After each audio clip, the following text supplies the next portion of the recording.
Assalamualaikum warahmatullahi wabarakatuh. A'udzu billahi minasy syaithanir rajim. Bismillahirrahmanirrahim. Alhamdulillahirabbil alamin. Wassalatu wassalamu ala asyrafil anbiya'i wal mursalin. Sayyidina wa maulana Muhammadin wa ala alihi wa sahbihi ajma'in, amma ba'du. Alhamdulillah, kita bersyukur kepada Allah Ta'ala yang telah memberikan nikmat dan karunia-Nya kepada kita sehingga dapatlah kita berkumpul di tempat yang berbahagia ini. Salawat dan salam semoga senantiasa tercurah keharibaan junjungan kita Nabi Muhammad sallallahu alaihi wa ala alihi wasallam, dan juga kepada keluarga beliau, sahabat, kerabat, zuriat, dan orang-orang yang mengikuti jejak langkah beliau dulu, sekarang, ila yaumil qiyamah. Sebelum ulun membacakan manaqib, ulun akan menyampaikan firman Allah Subhanahu wa taala. Allah Ta'ala berfirman dalam Al-Quran, A'udzu billahi minasy syaithanir rajim. Kullu nafsin dha'iqatul maut wa innama tuwaffawna ujurakum yawmal qiyamah faman zuhziha 'anil nari wa udkhilal jannata faqad faz. Yang artinya, Wallahu a'lam, Allah Ta'ala juga yang tahu, lebih tahu tentang makna daripada ayat tersebut. Artinya, setiap yang bernyawa pasti akan merasakan kematian, dan hanya saja akan disempurnakan balasan amal kalian pada hari kiamat nanti. Barang siapa yang dijauhkan dari api neraka dan dimasukkan ke dalam surga, maka itulah orang yang beruntung. Jadi ayat Al-Quran ini memberikan beberapa kesimpulan kepada kita. Yang pertama, bahwa kita sabarataan pasti mati, tidak terkecuali. Kullu syai'in halikun illa wajhah. Tiap sesuatu pasti binasa kecuali Allah Ta'ala yang tidak bisa mati. Kemudian yang kedua, ayat ini juga menjelaskan kepada kita bahwa amal-amal yang kita lakukan di dunia ini, baik amal soleh atau amal maksiat, itu balasannya kaina disempurnakan di hari kiamat atau di akhirat, bukan di alam dunia. Jadi kita sembahyang di dunia nih, kita puasa, kita bersedekah, baca Al-Quran, baca salawat, itu kaina disempurnakan balasannya di akhirat. Kada di dunia. Dunia ini tidak mampu untuk balasan kebaikan itu. Dunia ini terlalu sempit untuk menerima ganjaran kebaikan-kebaikan yang kita lakukan. Kalau misalnya kita di dunia ini mendapatkan kesehatan, di dunia ini kita bahagia, kita sugih misalnya, maka itu semata-mata anugerah dari Allah, bukan balasan dari amal saleh kita. Ad-dunya darul amal, la darul jaza, wal akhirah darul jaza, la darul amal. Dunia itu tempatnya beramal, bukan tempat dibalas amal. Kalau misalnya awasnya aku sudah sembahyang, ya kada sugih-sugih juga aja. Bila sugih itu becari, hendak sembahyang itu balasannya kena di akhirat. Sembahyang itu bukan untuk sugih, sembahyang itu menunaikan kewajiban, hendak berduit becari, gitu nah. Jadi jangan salah sangka, lawasnya aku sudah jar beramal ibadah kayak ini juga hidup ya. Nah balasannya kena di akhirat, bukan di dunia. Dunia ini tempat beramal, bukan tempat dibalas amal. Tapi akhirat itu tempat dibalas amal, bukan lagi tempat beramal. Kalau kita sudah di alam kubur, ada kau lagi beramal, itu kita menikmati balasan amal kita di dunia aja lagi. Di dunia kada kau lagi, di akhirat di kubur kada kau lagi beramal. Kecuali orang yang hidup ini mah hadiah, orang yang sudah mati sampai aja bang pahalanya. Nah, jadi kita bila beribadah itu kayaknya di akhirat balasannya bukan di dunia. Misalnya kita di dunia dapat sehat, dapat rezeki, dapat bahagia, itu anugerah Allah Taala ya, bukan balasan amal baik kita. Amal baik kita ini balasannya di akhirat gitu. Nah, kayak itu juga misalnya maksiat, amal jahat, amal maksiat. Contohnya orang berzina di dunia ini, berjudi, minum khamar, melakukan praktek riba, meninggalkan sembahyang, durhaka kepada suami, durhaka kepada orang tua, mencuri, itu balasannya juga di akhirat bukan di dunia.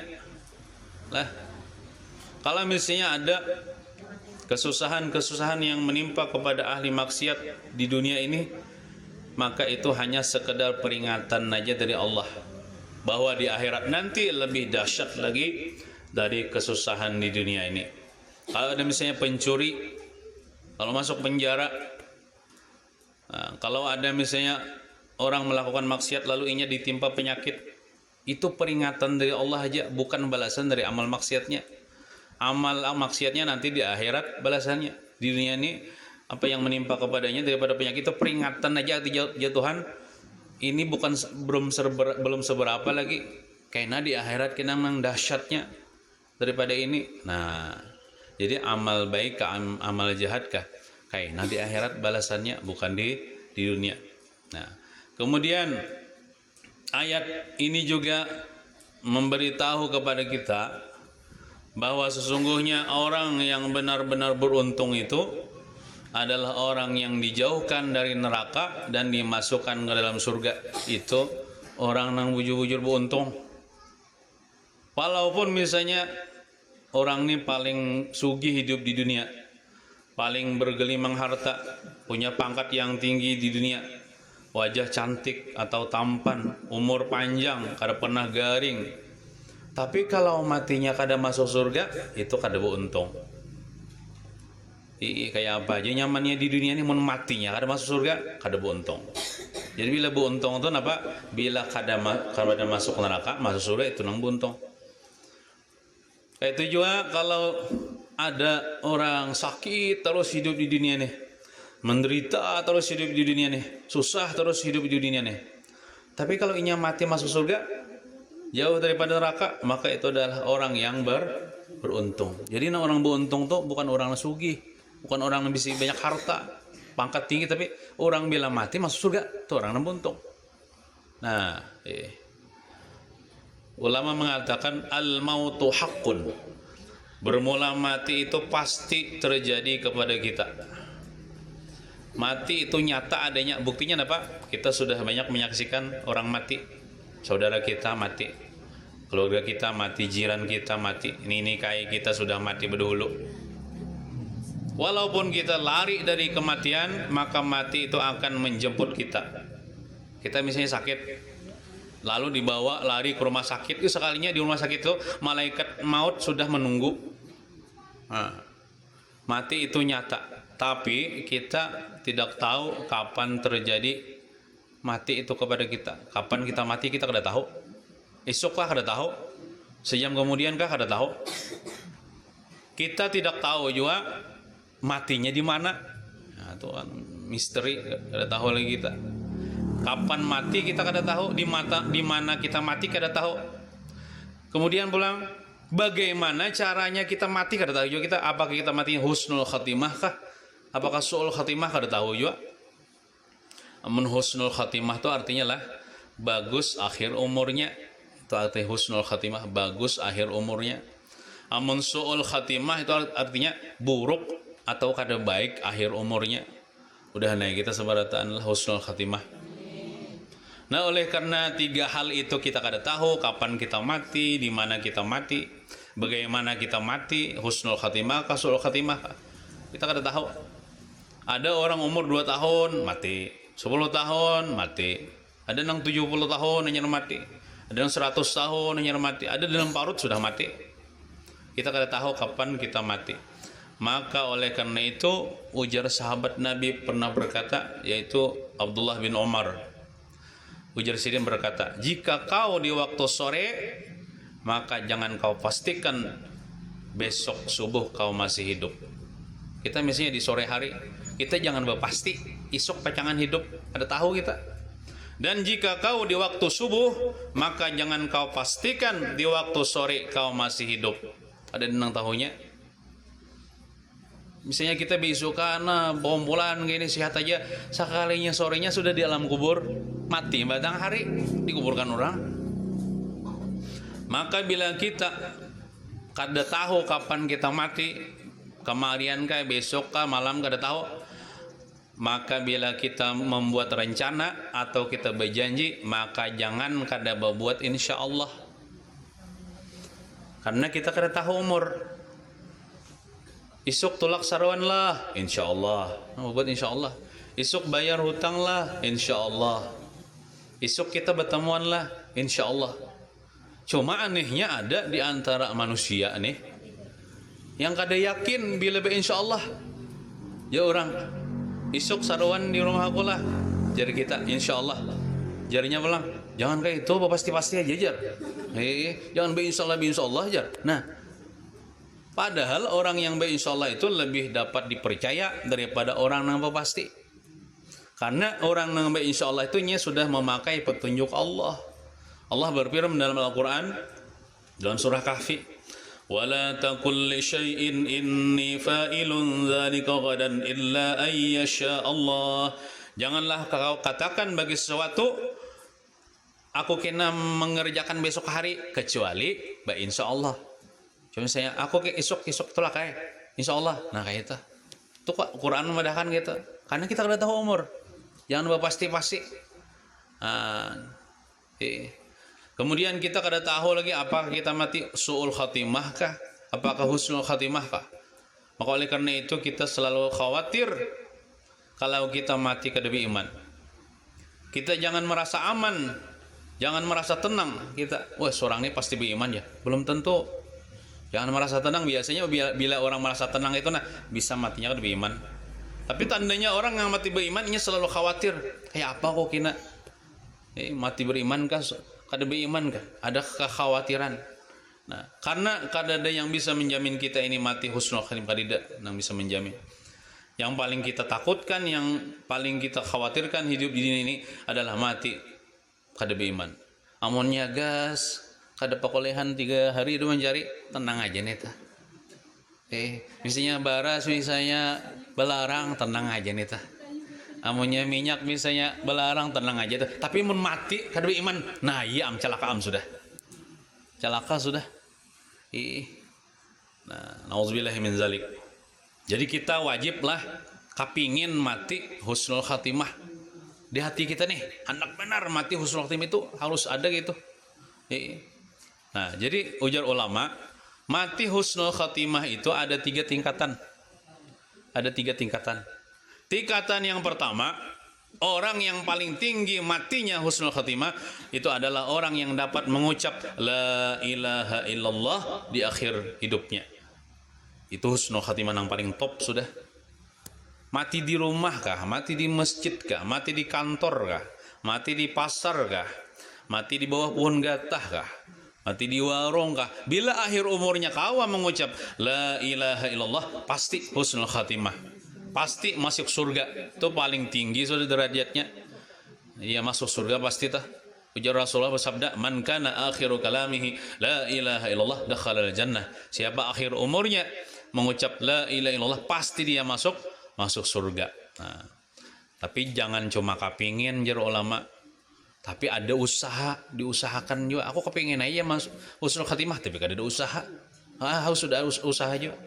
Seberatan kita kayak itu hendak kayak mati husnul khatimah beratan, tapi usahakan gitu nah. Di antaranya apa?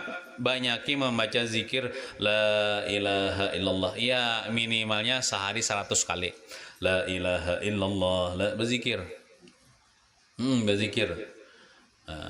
Supaya terbiasa lidah kita nih. Ya sampai kita akhir umur kita terbiasa mengucap la ilaha illallah. Kita kayak itu juga bila menghadiri orang sakaratul maut, bisikan di telinganya, terutama keluarganya. La ilaha illallah, la tiga kali. La ilaha illallah, la ilaha illallah. Anu jar, sidin kada kau lagi bapandir. Kalau pina sidin ma di dalam hati ma iringi.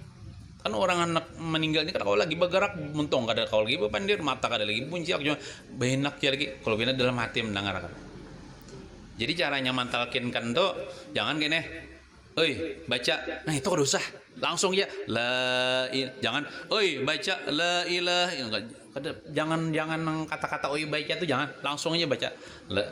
Talkinkan di telinganya la ilaha illallah. Nah, jadi kita kada mahadang nang tuh mulai kita nang sehat nih nah hidup nih nah banyakin baca la ilaha illallah. Maka orang yang banyak membaca zikir la ilaha illallah di dunia ini itu berpeluang besar, berpotensi besar untuk mendapatkan husnul khatimah di akhir umurnya. Itu kalau mengucap la ilaha illallah itu paling hebat sudah, husnul khatimah yang paling tinggi sudah. Orang-orangnya aja nang kawan itu. Kemudian ada tingkatan yang kedua, mati husnul khatimah. Husnul khatimah juga nih, cuman tingkatan yang kedua, yang tadi kan tertinggi. Nah, yaitu mati saat beribadah. Haratan sembahyang mati misalnya, haratan sujud mati, haratan pengajian gini nah mati, di majlis taklim mati misalnya, haratan berbagi sedekah misalnya mati, haratan puasa mati. Nah, itu mati husnul khatimah juga, cuma tingkatan yang nomor 2.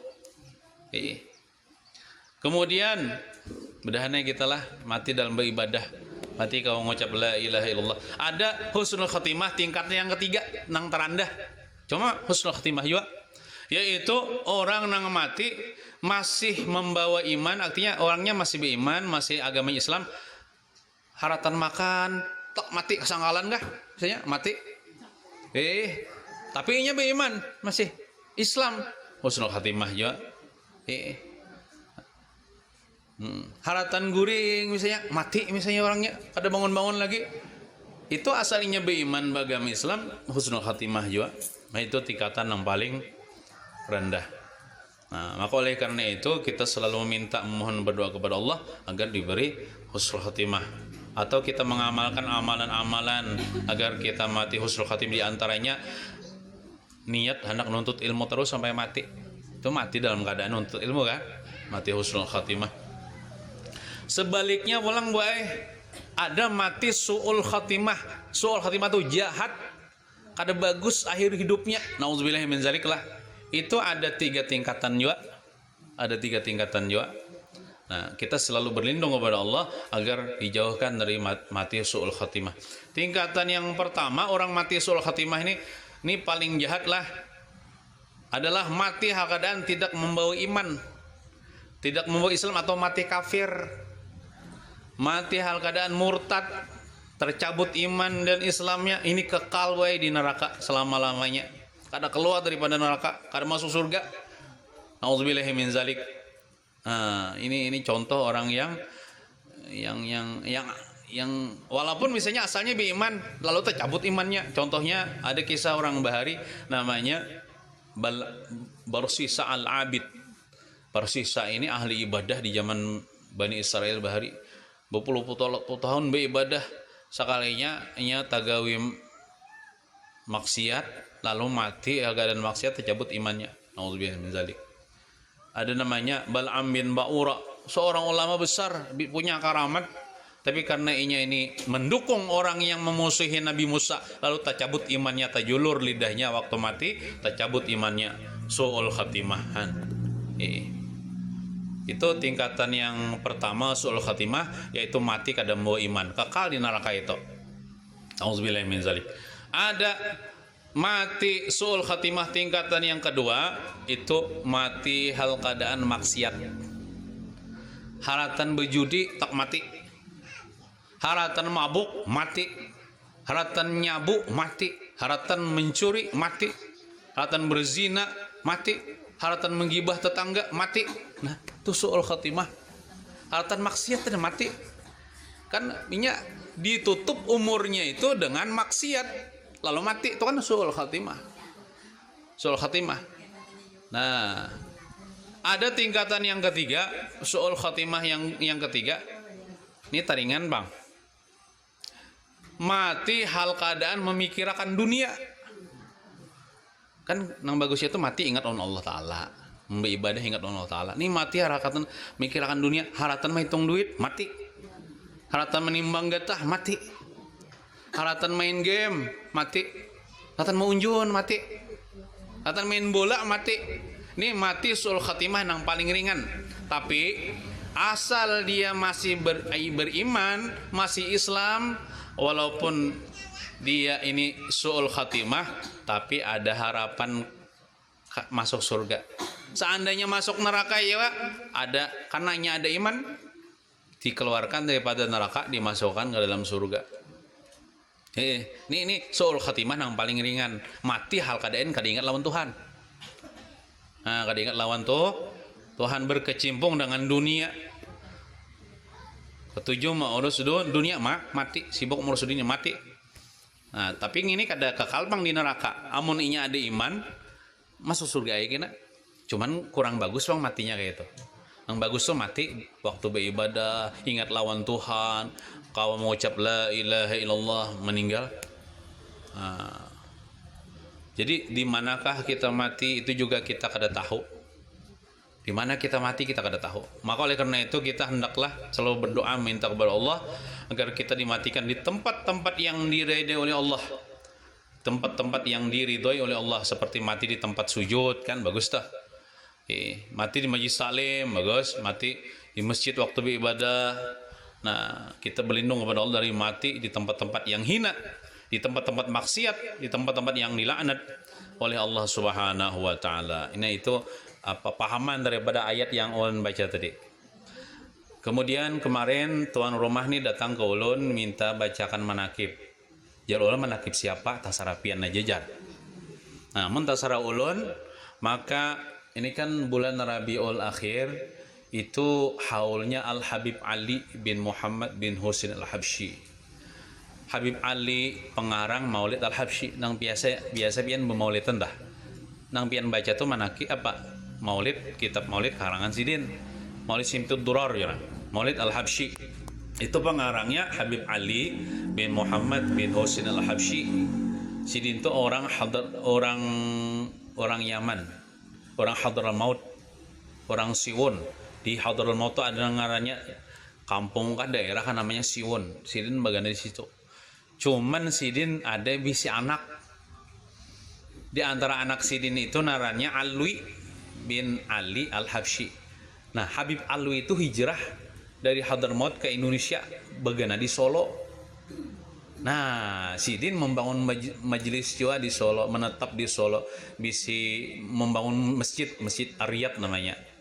Mungkin pian ziarah, pernahkah ziarah ke Solo ke makam Habib Alwi? Nah, Habib Alwi ini pulang bisa anak pulang namanya Habib Anis Al-Habsyi. Nah, Habib Anis itu kada lawas hanya meninggal, cucu daripada pengarang Maulid. Nah, bila Rabiul Akhir ini orang haul di Solo tuh banyak orangnya tuh, orang-orang di Kalimantan ini banyak tulakan juga ke Solo itu. Hauli Habib Ali pengarang kitab Maulid itu, bubuhan Juriyat Sidin di Solo itu yang mahauli. Nah, jadi kita selajurai juga hari ini mahauli dan selaju sedikit membaca riwayat Habib Ali mengambil berkah, karena dakwah Sidin ini sudah sampai ke kita ini melewat buku Sidin tuh.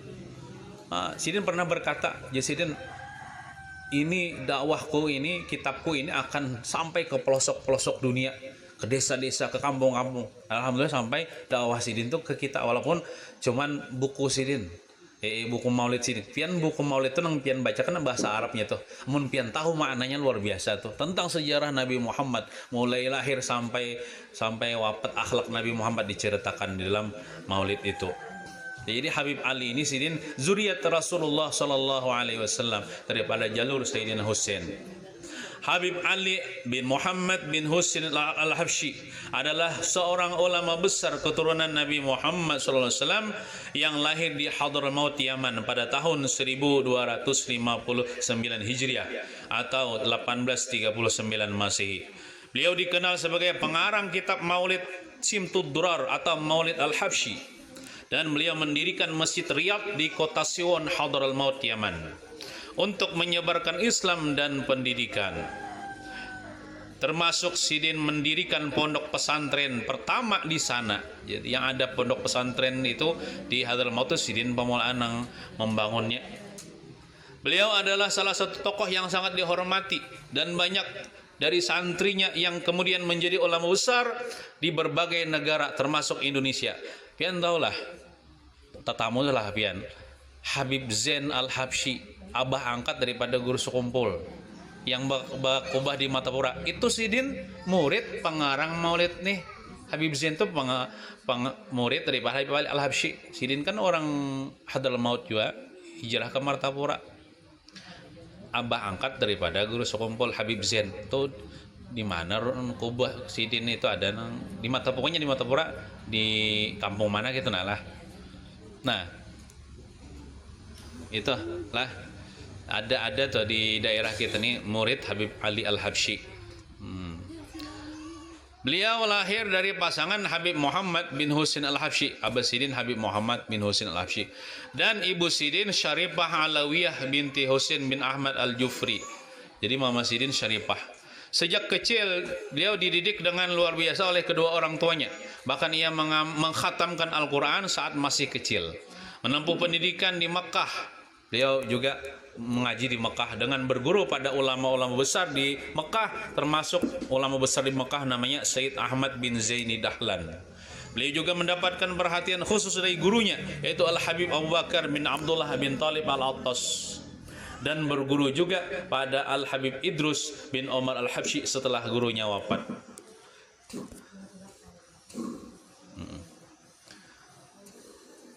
Jadi kisahnya di zaman Habib Ali al-Habsyi, orang nang masih hidup seluruh dunia nih, nang masih hidup, nang paling dicintai Rasulullah itu Habib Ali al-Habsyi.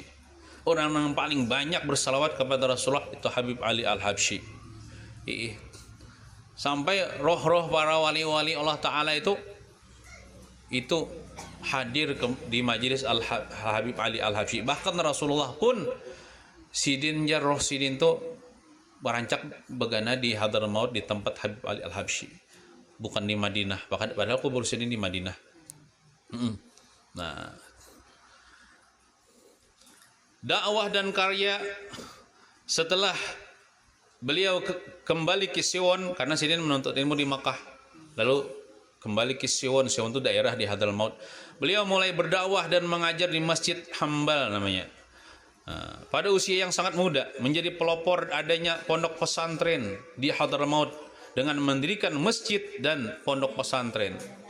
Nah, karya yang terkenal beliau Simtud Durar, yaitu kitab Maulid al-Habsyi itu, yang berisi pujian dan salawat kepada Nabi Muhammad SAW, diajarkan dan tersebar di berbagai negara di Asia. Kita ini kan masuk Asia nih, Indonesia nih, Afrika, Eropa, bahkan Amerika.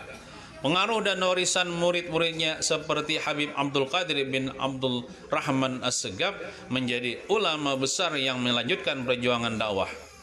Masjid dan ribat yang didirikannya menjadi pusat pendidikan Islam yang terus berjalan hingga kini dan dikelola oleh anak cucunya. Jadi sampai wah ini pesantren Sidin itu diteruskan oleh bubuhan cucu-cucu Sidin, buyut-buyut Sidin di daerah Siwan. Nasab beliau, nama beliau Habib Ali bin Muhammad bin Husain bin Abdullah bin Syekh bin Abdullah bin Muhammad bin Husain bin Ahmad Sahib Asy'ib bin Muhammad Al-Asghar bin Alwi bin Abu Bakar Al-Habsyi bin Ali bin Ahmad bin Muhammad bin Asadullah bin Hasan At-Turabi bin Ali bin Al-Faqih Al-Muqaddam bin Ali bin Muhammad Sahib Mirbat bin Ali Khalid Qasam bin Alwi bin Muhammad bin Awli bin Ubaidillah bin Al-Imam Ahmad bin Isa bin Muhammad Nakib bin Ali Al-Uradi bin Ja'far As-Sadiq bin Muhammad Al-Bakir bin Ali Zainal Abidin bin Husain bin Fatimah Az-Zahra binti Rasulullah sallallahu alaihi wasallam. Jadi itu adalah jalur nasab sidin sampai kepada Rasulullah sallallahu alaihi wasallam. Singkat cerita, Habib Ali wafat pada waktu zuhur hari Ahad tanggal 20 Rabiul Akhir. Nah, kita ini kan Rabiul Akhir nih kada tahu tanggalnya tanggal berapa gitu nah. Beliau wafat tanggal 20 Rabiul Akhir 1333 Hijriah atau 1913 Masehi. Jenazah beliau dimakamkan di sebelah barat Masjid Ar-Riyad di daerah Siwon Hadral Maut. Nah, mungkin itu saja yang dapat saya sampaikan. Mudah-mudahan ada berkah dan manfaatnya. Mudah-mudahan kita seberatan selamat dunia wal akhirah. Mudah-mudahan kabul segala hajat. Mudah-mudahan panjang umur sehat wal afiat lahir batin. Mudah-mudahan selalu dalam taat beribadah kepada istiqomah, dan mudah-mudahan keseberatan dikabulkan segala hajat, dimudahkan segala urusan, dilancarkan segala urusan, dimudahkan segala rezeki yang halal, dan mudah-mudahan yang penting kita matinya husnul khatimah, mati dalam beribadah, mati dalam menuntut ilmu, mati kau mengucap kalimat tauhid la ilaha illallah, berkat Rasulullah, berkat Habib Ali Al-Habsyi, amin ya rabbal alamin. Wa sallallahu ala sayyidina Muhammadin wa ala alihi wa sahbihi wasallam walhamdulillahi rabbil alamin.